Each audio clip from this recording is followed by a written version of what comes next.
It's approached as a journey through the cinematography of different countries of what we traditionally call Eastern Europe. I'm going to use inverted commas here because it's a concept which is quite disputable, but the idea was to show what has happened in those countries whose cinematography we don't know, unfortunately, here and in other countries in the so-called Western Europe, through a title of 50 titles produced in the last 15 years and always accompanied through a publication in the festival where we've included several articles as regards this subject. I'm not going to talk too much because, as you can see, we've got an enormous amount of invited guests today, and we're very happy because we've been able to get together here some of the most significant and best current directors of several of these countries. And the truth is, I'm very proud to have all of these people here on the panel. Simply, I would like to thank all of the people that have helped us in this cycle, the authors of the book, and some of which are here in the room with us, like Stefan Uri, Garcia Lovak, who are in the back and who have collaborated with the book, and also to the bodies and institutions that have helped us to prepare the cycle with copies and so on. We've got Katarina Tunkova from Slovak Indian Institute, Arketa Santrokova from the Instituto of Czech, and Betanskova is at the back from the Madrid Czech Cultural Center. Thank you very much of them for helping us with the copies of the films. And I'm going to give the floor now. First of all, I want to introduce you to, on my right, to Mathieu Darra, who's our delegate who works with us in the festival as a delegate of Eastern Europe. He carries out a great work discovering some of the films that are made there. And I would like to say without him, this retrospective would have been absolutely impossible. He's done a magnificent piece of work of search and recommendations of titles of films. He's coordinated the book as well. And the truth is, without Mathieu, quite possibly this cycle wouldn't have come to light. So therefore, thank you very much. He's going to moderate the panel, so I'm going to give him the floor, but I would like to first of all to introduce you to the directors that we have with us here today. Over there we've got Ana Vidulaya, who is one of the co-directors of the film, Wolfrek, which is a film, Latvian film, which is in the retrospective, Peter Karekes, who is from Slovakia, who is bringing his film, Cooking History. Next to him, Christina Bozuite, who has presented yesterday, but there were Vanishing Waves. And next to him, Salunas Vartas from Lithuania, as well as Christine, who takes a book, Easter Drift, and he also plays a small role in the film of Christina. Next to me, Malos Tatas Boska, who comes from Poland, has presented his film, 33 Streams of Life, I think it is in English. And he has been invited to be the member of the jury of new directors that for this year. We've got films also, a Hungarian film, also a Bulgarian film, and a film from Latvia. So therefore we continue seeking new films from these countries in our competition here. And on this side, Bodan Nezlama, who's come back to San Sebastian, by the way, after having winning the Gold Sea Shield in 2005 with a film Algo Parecido, something similar to Happiness, I think it says, the retrospective. Nina Fornay, who also from Slovakia, My Dog Killer, the winner of the Tiger Award in Rotterdam 2013. Marianne Krishan, a bit further on, who visited us also for the second time here in San Sebastian. He competed 2 years ago with his film Rocker, and now he's bringing primera película, Morgan, y finalmente desde Moldavia, allí atrás, Ana Felicia Staldicu, que nos trae su película Panígida. Como veis, tenemos una increíble selección de cineastas y de países. Ya sin más, Matías, si te parece, te cedo la palabra y nos introduces un poco el tema. Yes, you were. Thank you very much for coming. You were saying that here in Spain and in Western Europe, we don't know so much about Eastern Europe. And as a matter of fact, when I started to work 5 years ago, the festival team thought I was a specialist of the Eastern Europe cinema just because I was living in Slovakia and I still live. I didn't want to prove them wrong, and I was absolutely not a specialist. So, lying at the beginning, now I can start to say I'm a specialist after 5 years, but you see that also myself I was in the position of discovering. But maybe a little bit the spirit of this retrospective is that we didn't want to. We cover the last 15 years since 2000, but the idea was not necessarily to see the most impressive, representative films, but also with the perspective of the new talents, because one key decisions was to select films from filmmakers who started to make feature films since 2000. We have two more experienced directors with us, Sharon Batas and Bodan Slama, who started a little bit before, but the core of the retrospective is to talk about a generation.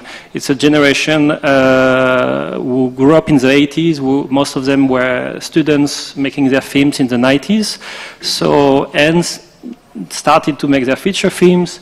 Many of them have been doing 1, 2, up to 5 films in the 2000s, and I think it's a good time to look a little bit behind and to look at what has been done in the last 15 years, and to talk about this generation which has been called sometimes the transition generation, because they are the people who know communist times from their childhood and had to make up their films after the Berlin Wall, because one of the triggers to start the retrospective was the 25 years anniversary of the Berlin Wall, and this is a double side of this generation, because this transition, it's something which maybe has been seen positively, but it's a sort of never-ending transition, and the fact that the term that start to be like is a little bit something which is like a burden now to be always in a transition mood. Of course, the realities are very different. The films, of course, reflect these transitions. In our focus, we try to dedicate in 3 main areas. One is the cinema of the Balkans, with ex-Yugoslavia, with Romania, with Bulgaria. One is Central Europe, with Poland, Czech Republic, Slovakia, Hungary, and also about the Baltic countries, Estonia, Latvia, and Lithuania. So here we have representatives more or less of these different regions with different realities. What maybe I would like to start is maybe to ask these filmmakers if they feel part of a generation in transition, or if it's not a term that they like to identify with. Maybe who is willing to start to break the ice? Roberto and I broke the ice twice, so who is the third? Maybe we can go this way. Okay.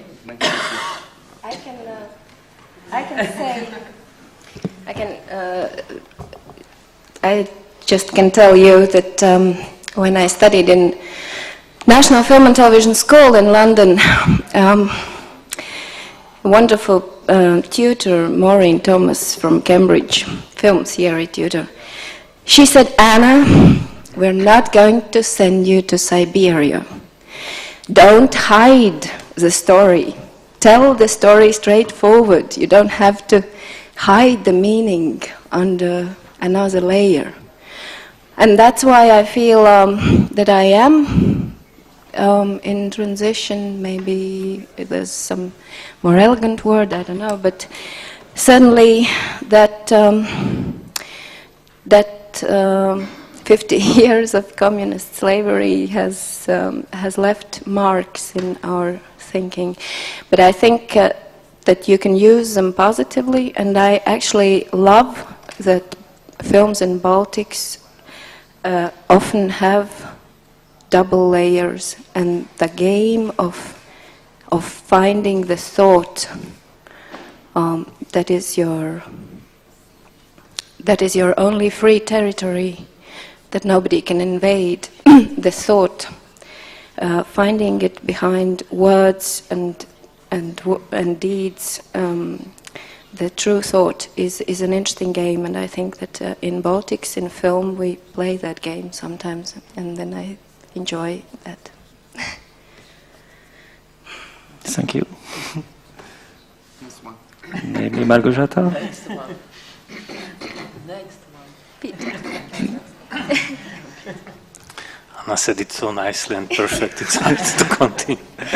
But I think we all have the same feeling, you know, like we grew up in this kind of double thinking, our generation, like what is allowed to say at home is not allowed to say in public. And I think this, you know, this is so deep in us, but not only in us like filmmakers, only in our audience of our generation. So, like every generation has its filmmaking generation. So, the question of Mathieu, that if we feel like a generation of transition, even if we don't feel, we are the generation of transition.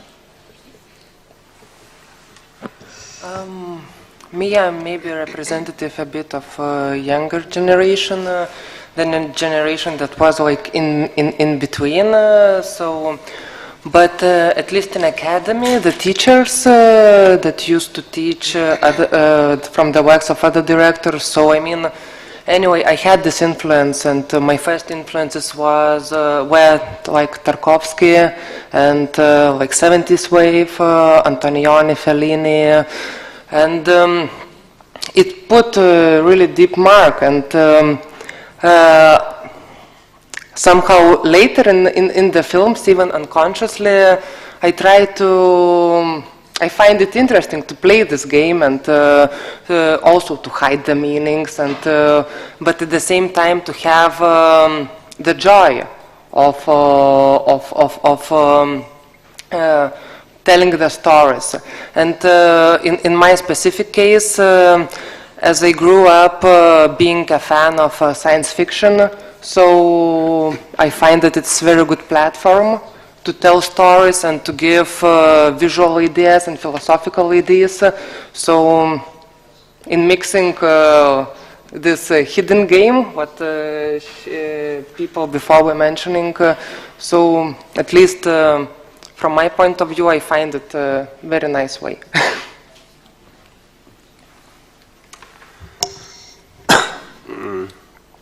Me, actually, I don't see the difference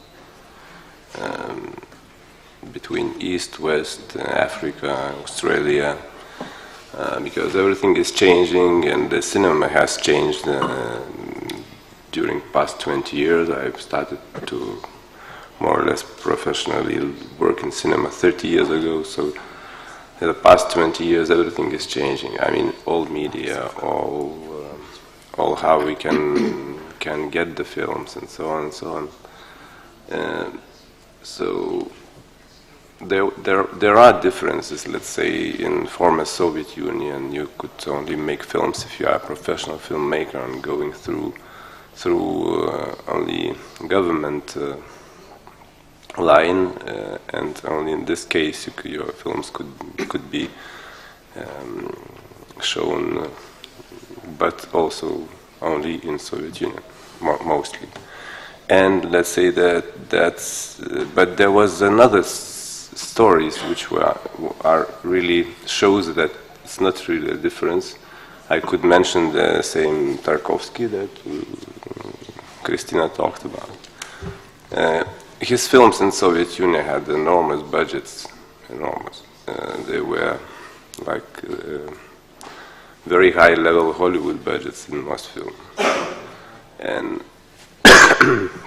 then when he left to Italy, he made his first film with a more or less a high budget, because it was the first bird from that covered strange society appeared to the West, in the West. But the last one, it was very difficult, because the Don Nostalgia was not a commercial film, and for him to get money started to be an enormous problem. So, you know, everyone is free in himself, and also free to say something anywhere he would live. in tyranny country or anywhere else, and he is dealing with his own soul. So if you are lying everywhere. You are lying now. If you were telling the truth, you were telling the truth in the worst period, and you are going to prison after that, or less. But it's a problem of people, and people, you know, they behave according to who they are, not where from they come.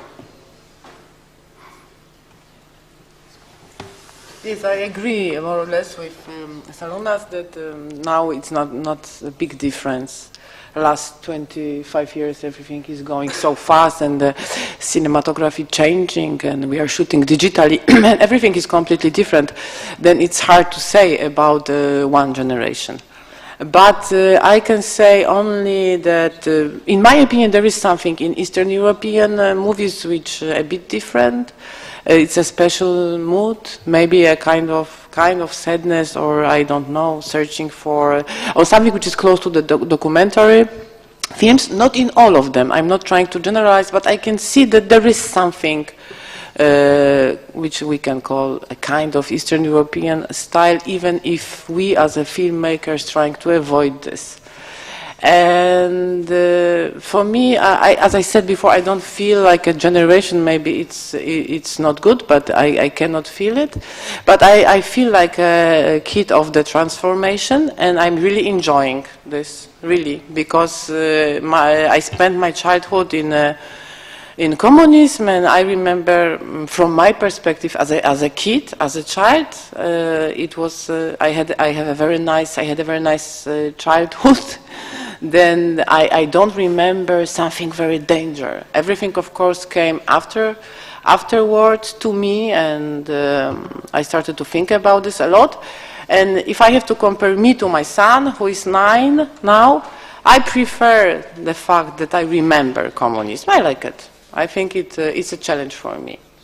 And of course, I'm very happy that he's living in a free country at the same time. But if I'm saying it by myself, I like the fact that I am kid of the transformation, because I was 16 when the communism fall down, and I think it's probably influenced my filmmaking, probably, and maybe I'm not very conscious even about that. But I was so hungry in 90s, for example, I was so hungry of everything which was from abroad. I was so interesting. Everything was so fascinating for me, full of colors.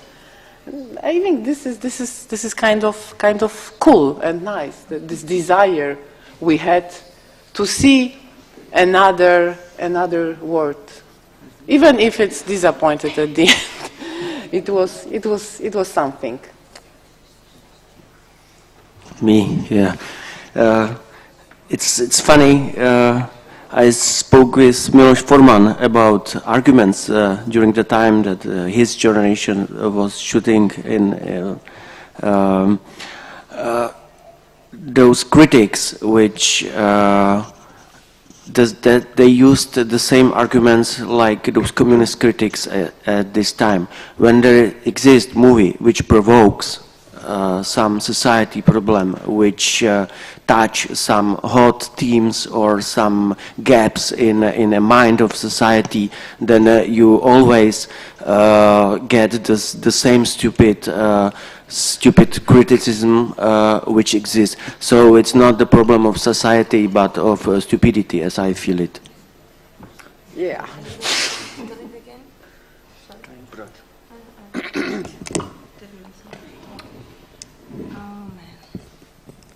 Hello, I just want to thank to having me here anyway, so it's good. I'm not sure if I'm smart enough to answer this question.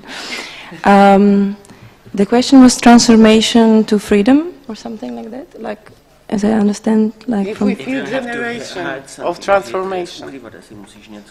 If I have to hide something.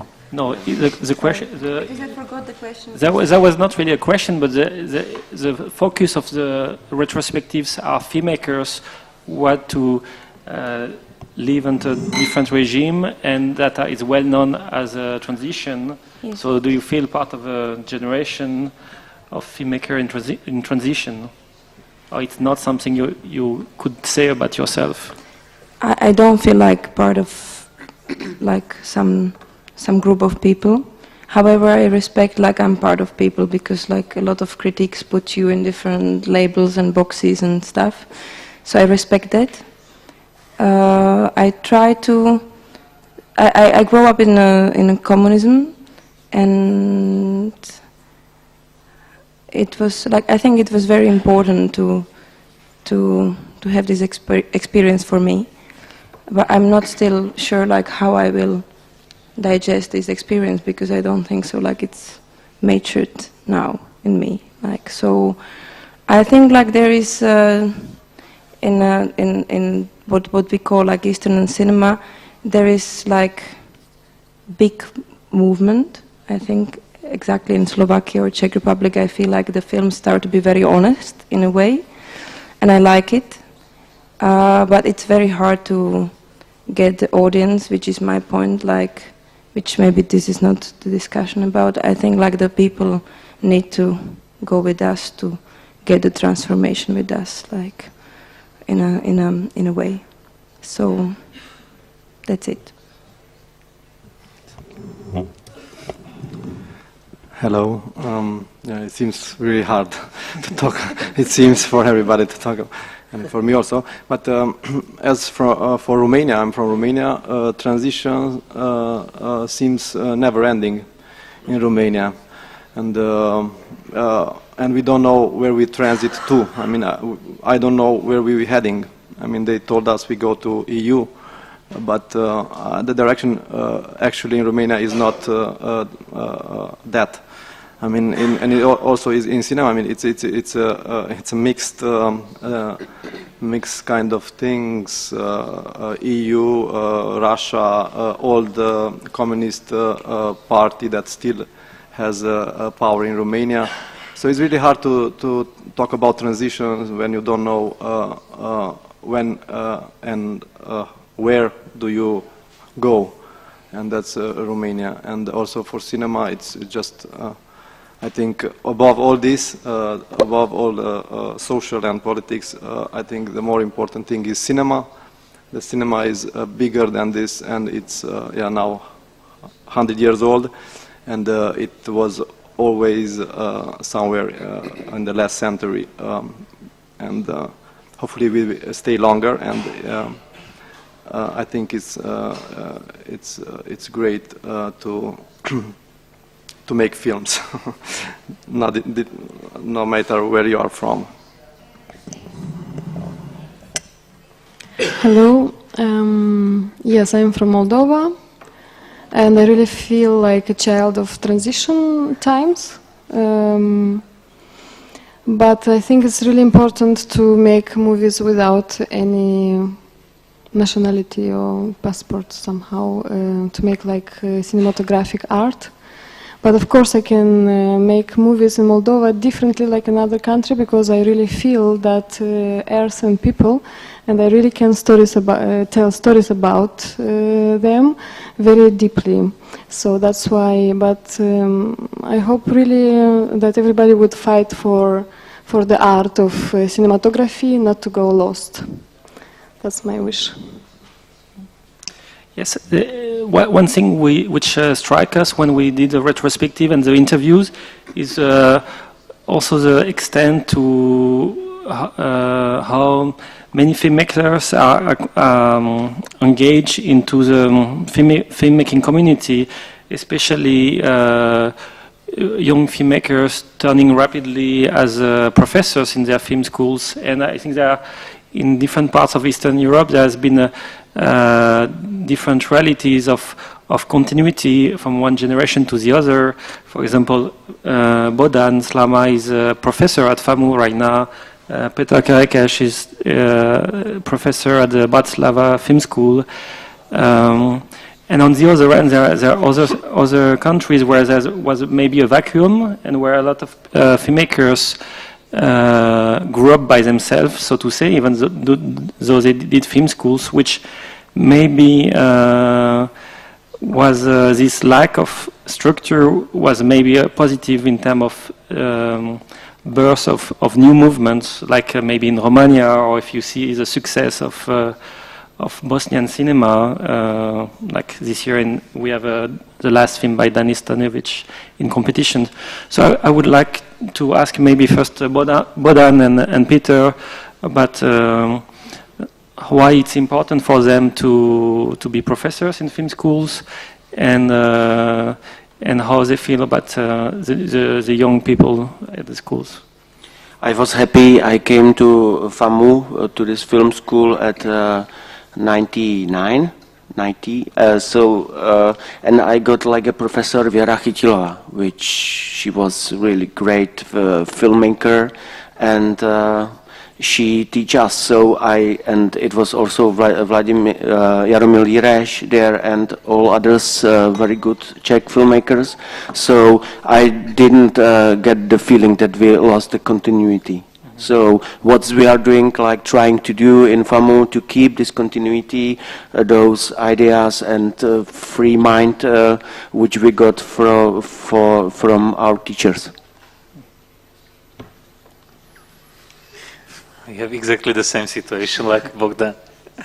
The film school in Bratislava was a small, we call it the island of positive deviation, like the small island of freedom during the communist times and also during the very hard times in 90s when we had the very light dictatorship kind of something in democracy. And the environment was so free and the people were so helping to each other. And then when Professor Dusan Hanak asked me to come to teach, you cannot say no. So it's a duty, you must go like to the army. So that's how I started to teach in the film school. Now we have quite a free society and it's much more harder to keep the island of positive deviation, to keep the atmosphere of free mind in free society. It was much more easy to have this free mind, to keep this free mind during the dictatorship like nowadays.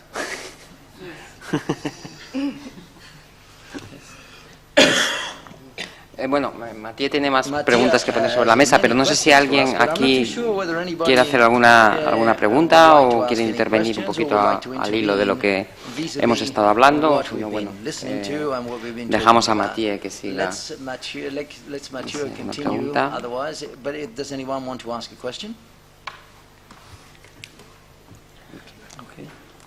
Yes. So maybe let's venture more into filmmaking and film movements, because once again the realities are quite different.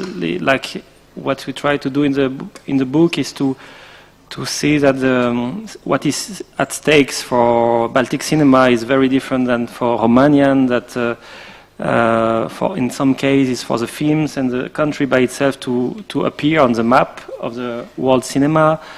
And for example, we had articles talking about the richness of Hungarian cinema is actually the fact that it's very diverse, that there's not such a thing that as a Hungarian new wave,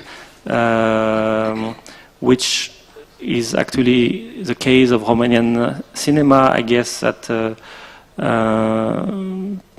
people of festivals are or film critics are more familiar to the Romanian films because they, by choice or just by the way it generated, it created a style on its own.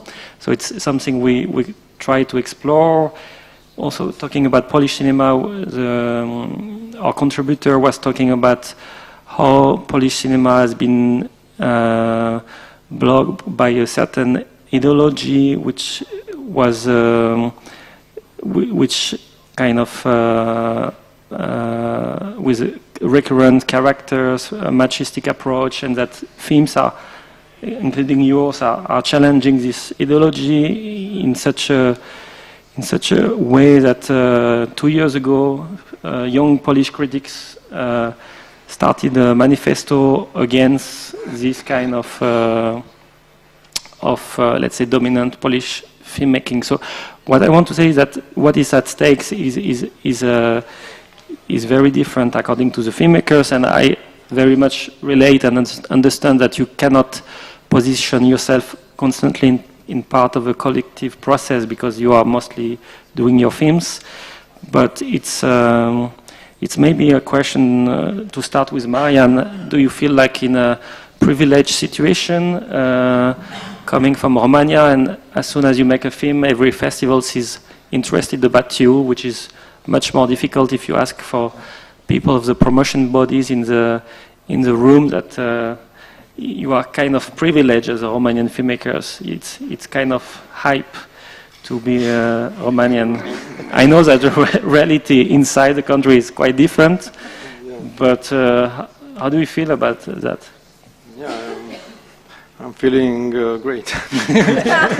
Yeah, it's okay to be somehow in a group of artists, like in a wave they call.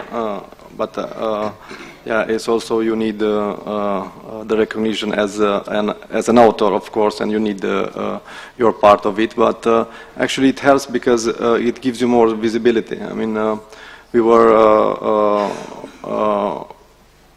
almost all of us started to make films in the 2000, and it was a breaking point because cinema was at a dead end in Romania. In 2000, I think it was and the style of cinema at that moment was really outdated, and it was not one or two directors, but many young directors who wanted to tell stories differently, and it happened. I mean, it was happening after first film of Cristi Puiu that they give more visibility to the Romanian films, and then I think now we are around 10 film directors who are called New Wave, and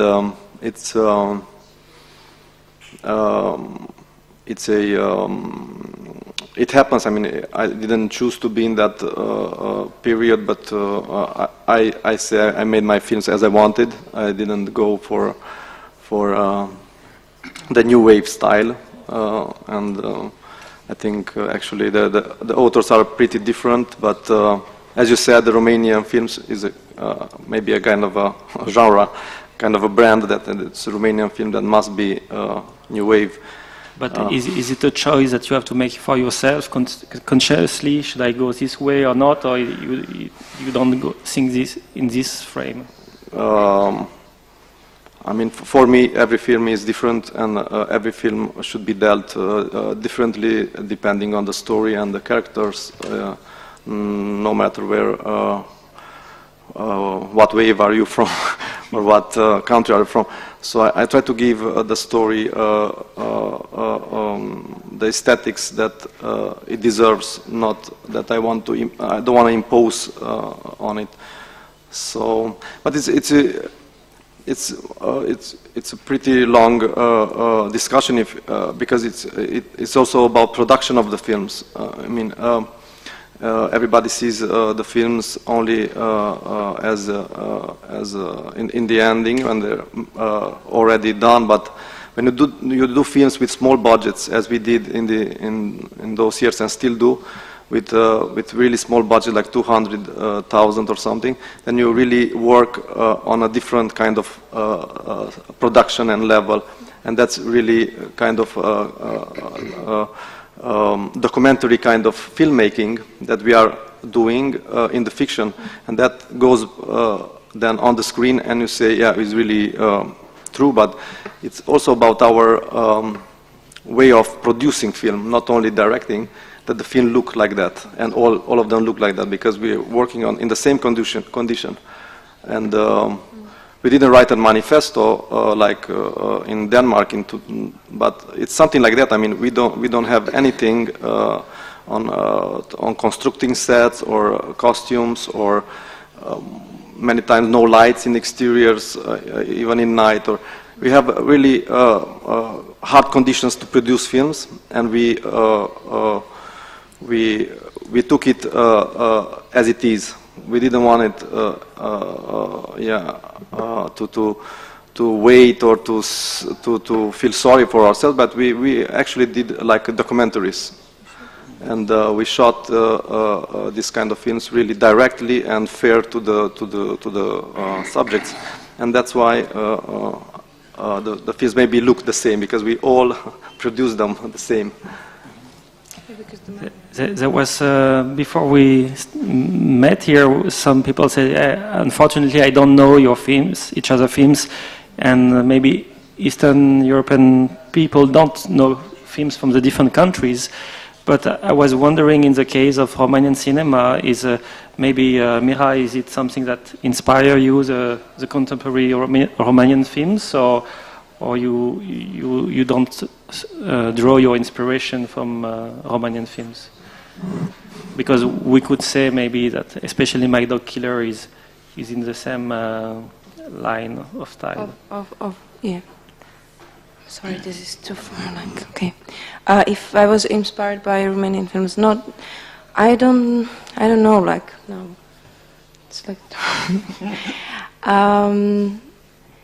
I was inspired by reality and the fact, like what Marian say. Like, it's just like if you have little money, like you have only a few ways, like how to do it. Like, so that was not inspiration, but like if you have a really little budget, it just the limitation makes you think some way and you want to say some message. I really admire like Romanian filmmakers because they are very smart and clever and educated. So it's very wow for me. Like that cinematography, it's very, you can see there is like, it's not only about filmmaking, but they thinking what they want to say and why and stuff. So in this way I was really inspired. But not in a way of filmmaking, like I want this look like this and stuff like no, not formally. But the way I think I was actually discussing with Razvan Radulescu a lot, and yeah, he was completely sometimes like opposite what he thinks about my work and stuff. But it was discussion, you know, and this discussion creates a lot of questions, and the questions. You know, like, so I think like this is very inspiring if you can be in dialogue with people and if you can think and like explore things. So if this is Romanian cinema, I was inspired a lot. Yeah, so that's it. Thank you. I wanted to ask, you also address the fact that this transformation, the audience should come together with us, because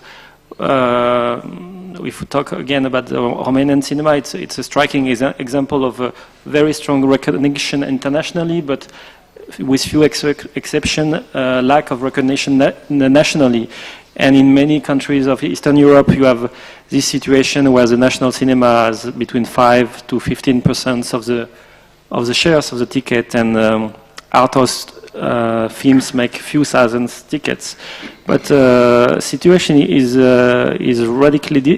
very different in Poland, where the national shares is like usually between 30 and 35%, where the film by Małgorzata reached 1 million admissions.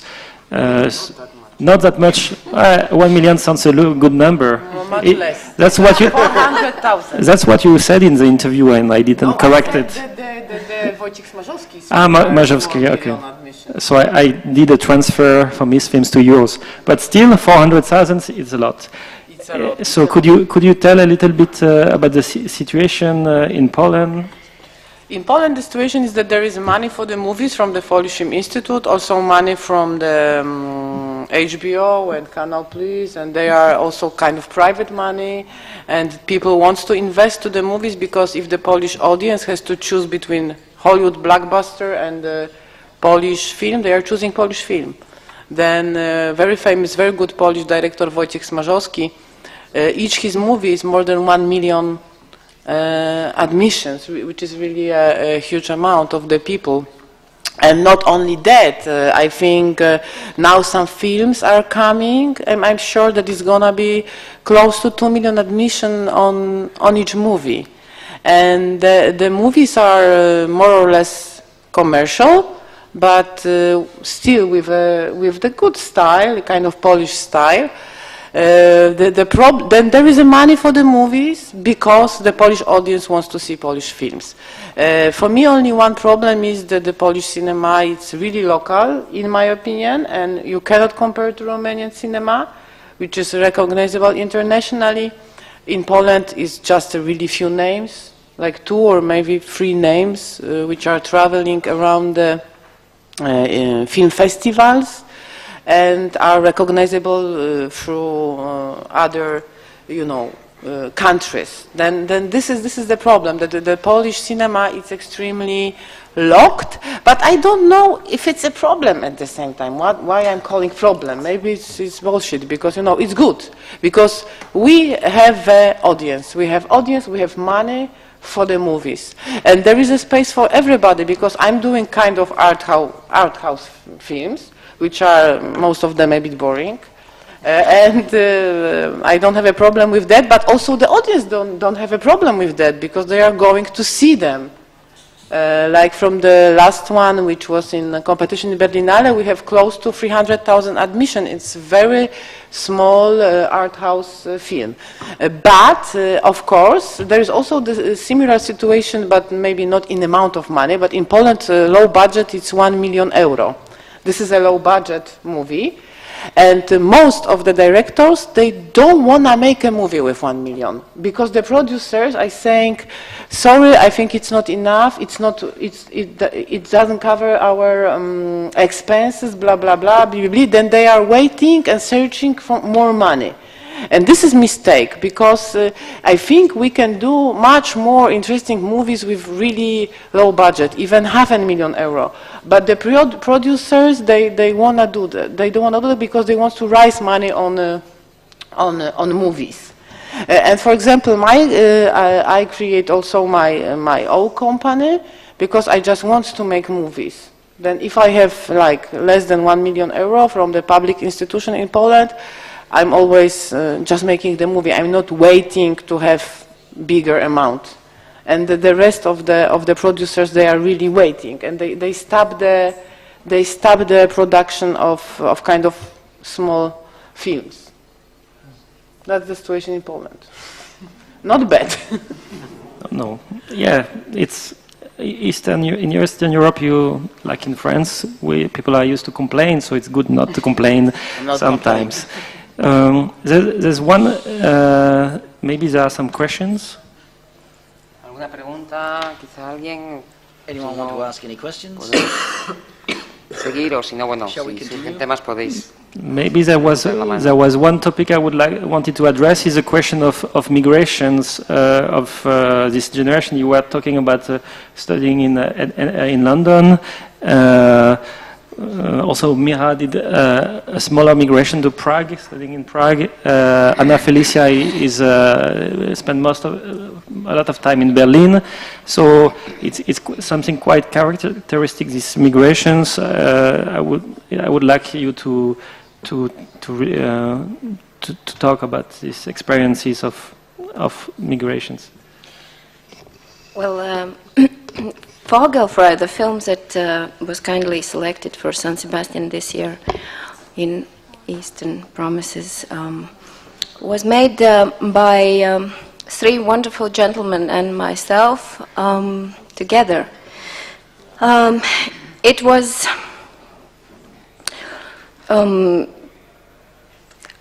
I established the film studio when I came back from National Film and Television School, and I invited those young gentlemen to start doing commercials in our studio, because that was a way how to survive in film at the time.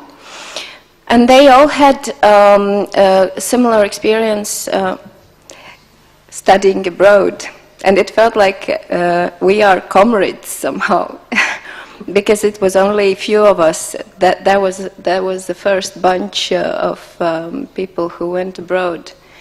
It's probably a bit exaggerated comparison, but it felt like we are soldiers that came back from Vietnam, and only we can understand each other. Somehow experience of studying abroad was so different. But I'm now thinking that I wouldn't be able to describe, I guess. I think because, of course, it's inevitable we will always mention money when we will talk about filmmaking, because it's not theater. I came through this experience of making theater last year, and I was shocked how small money you need for telling a story that is for 2 hours long in theater, and how big money you need to tell a story in film. And so we will always come back to this question of money, but I think what we gain, me from National Film and Television School in London and my colleague Gatti Schmitz from New York, NYU, and Jānis Putniņš studied in Boston, and Jānis Kalējs in Canada. I think we gain some tools to give value to what is important for us in life. And then we come back, and we can't do films about glamour, and we can't do action films with many helicopters in the air or something, but then we can think what is important to us and try to visualize and to tell the visual story in filmic means. And we are very grateful to those foreign film schools, because of course those countries where they make many films, they know how to do professionally it best. So that's my migration story.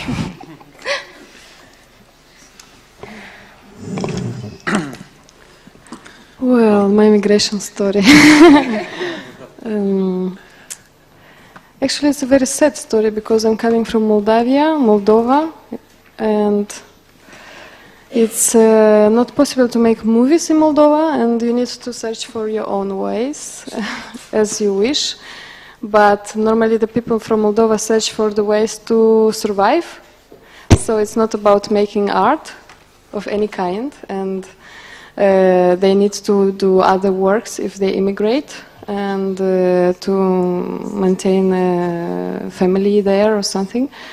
And this situation created in the last 10 years that it doesn't exist really art making and cinema making in Moldova, and I don't know when it will be. And my movies I produce with German money. That's a great reality too.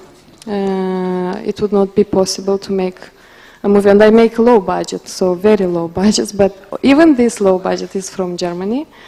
And it's very sad, because you have a whole country that would have a lot of stories and great stuff to tell and to realize, and cannot make it. And I don't know, it's the policy and the culture are not really working together somehow.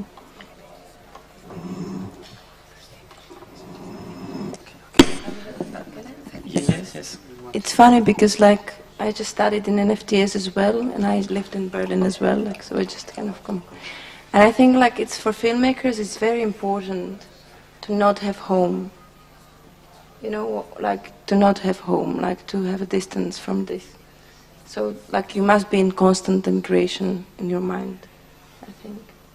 Whatever you do, wherever you are, because like that you can see the new things, and you can discover the new things. So, because the changes, I think like this is cliche, but like changes is the only thing which I believe in. But so I think like I would recommend all students, like in film schools, to push them out from their like homes to discover. No, really, like go whatever, like, because like in London it was not for me important the experience of the film school. I was pretty much scared because they were like Prague was chaotic, and suddenly in London they told me like, you must be here at this time and you really must be there, like, okay. So it was okay, but the life and the difference, like, must survive different way. I think this is important to live life for filmmakers, and that's why it's important the students travel, Erasmus, whatever, you know. I think to experience that you have home everywhere you move, because you want to make films, and that makes you think, what is the home, why the home looks like this and why the home doesn't look like that, and what is your concept and what is really a reality, you know. So I think immigration for filmmakers is the only possible way. Yeah, but you could move in one place in your mind as well. Yeah, but that's really like saint, you know. I'm not Buddha. But Bodhani is a saint, so he can do that. I just think like yeah, he is right, but he must be really like Jesus Christ, or you know, like someone like more, you know, like high level. I'm not there, you know, yet, you know, like. Then let us stop to write the countries' names beside our movies. Then, yes. You know, where is that from? Well, actually, there was an issue with a film from Israel in Venice this year, and that I wanted to put Palestine and with support of Israeli money, and actually some critics suggested that it has never been the idea to present a film with that country. So it's a good idea. You can do that for your next film. No, I think like the nationality and the home is good to have, but you still can discover in different places, you know. I think national concept is good in many ways, but it's abused in many ways, which is horrible, you know. But this would be completely different discussion, very long one. Maybe not. And Sharon asks, do you agree with this idea of necessity of displacement and being on the road? I don't think that there is a necessity of this, but also it helps sometimes, of course. Let's say one of important things for all European countries, which are, except some have huge audiences, let's say Poland has in fact huge audience, France, Great Britain, for many others, the very important thing is the co-productions, not only to put the money together, but also to distribute the film in a different way. So, and for whole Europe, it was, I remember the time when there was a kind of idea in Europe that the European cinema must fight against Hollywood and must create a kind of must push out a bit the Hollywood films from theaters, because a lot of money was leaving to you know, out of, and so that idea was strong, but it started to slow down during years, because in fact what happened is that Europe has a lot of different societies with different languages, and subtitles are not the best thing to distribute very widely. So either you have to dub, and so on. Problems are also very local sometimes. So it's difficult to say.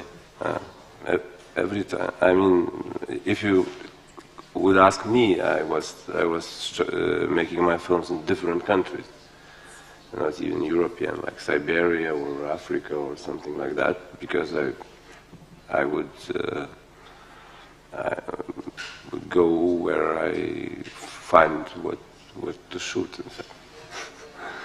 So, but maybe you can tell them something more concrete about that. So, should I say something more concrete, or Roberto, you want to add? No, maybe. Bueno, perdón. Iba a decir en español. I was going to say in Spanish if there are any questions. I don't know whether there are any further questions. Does anybody would like to, so that we can finish up this press conference, or we can do some conclusions, or something in the table wants to yes, add something. Is anyone in the table I would can like add only at the end that for me it was very important that I met on my way people from Germany, like Raimond, the producer who is there, from Pandora, and Karl Baumgartner, who died, very amazing producer. I met them around 2000. And the fact that I used to work with German people, then I used to work with Danish people, with Zentropa, and I used to work with the French people. I made a movie in France. It completely changed my perspective to see my own country.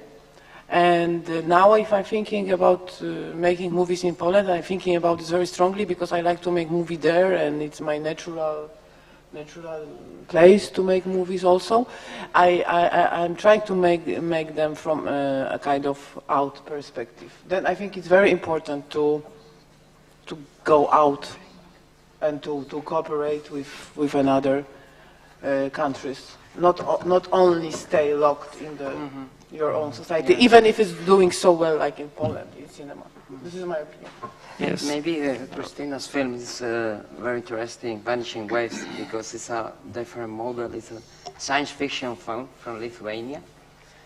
And it's interesting that you are trying to reach maybe some kind of audience outside Lithuania doing a science fiction. What was the idea? I think it's a film that has some international resonance. We have, by the way, the producer, Yevador Villeni there. So tell us about this. I think like for every director who makes movies, the director makes movies for audience, and the movies as like different art piece is not made only for local audience, but is to reach people, and it doesn't matter where these people are, and so it's to make a movie that could talk to the people, just, and it's such a goal, and just that. What I can say. So what everybody were talking about co-productions and about going to other countries and doing genres or whatever. You, as director, you have some goal. You want to do research about some theme, and you talk to people, and is it your country people, is it a different country people? No, it should talk. I think everybody has this goal, just. Maybe I would conclude with talking about co-productions. Of course, would like to encourage you to discover or rediscover the 50 films of the retrospective, but from today until the next days, as you said in the beginning, we have a strong presence of Eastern European films in the new directors competition. So we have 4 of them, and actually all of them are co-productions. 2 are documentaries, Cain's Children, today co-production between Hungary and France, Toto and his sisters from Romania. We have also The Lesson, a co-production between Bulgaria and Greece, Modris, which is a co-production between Latvia and Greece. So there is a sort of different examples of what we talk about, and as a continuation, actually they could already be integrated in the retrospectives, but they release a new, fresh films. Yes, this is. I think it's not because there's a retrospective that there is this strong presence, but it's a good coincidence that in the main competitions of the festival we have these films, and of course a good example of Denis Stanovic film, which is a film taking place, as you said, in Siberia or Africa, this time in Pakistan. So it's kind of shows these moving borders of today's cinema. Bien, pues yo creo que Okay, I think if there aren't any questions, ladies and gentlemen, I think this has been a very interesting roundtable with all of these great directors who are here with us. I want to remind you that, as I said at the beginning, the cycle will be accompanied by a publication, a book coordinated by Mattia Dara, and also with interesting articles and interviews carried out by very good and great international film critics of many of these different countries. There are interviews with Marco Sata, with Bodan, and other directors. And I want to remind you that this book is done in collaboration with the Filmoteca Vasca, the San Telmo Museum, and the Valencian Filmoteca. I think that José Antonio Hurtado is there at the back, and thanks to them for their collaboration, and also people who have just turned up after the beginning, like John Andres of the Romanian Institute and also the Hungarian Institute representatives. Thank you very much for collaborating in this cycle, and that's it. Thank you very much to all of you for having come along, and thank you very much to Anna, Peter, Christina, Saruna, Bodan, Mira, Marian, and Diana as well, and Anna as well, and for having come to the festival and to accompany us. And we hope to see your new films soon. And as Matthias said, our intention is that this is not going to end here. This is precisely is not a nostalgic look back nor a retrospective in the past. All the contrary. We want it to be to draw your attention about what's going on in these countries as regards to the drive of the cinema and how interesting these new films are. And obviously the idea of the San Sebastian Film Festival is that the new films by these directors or new directors who may emerge along the way can be present in the future competition section of the festival. And that's it. Thank you very much to all of you.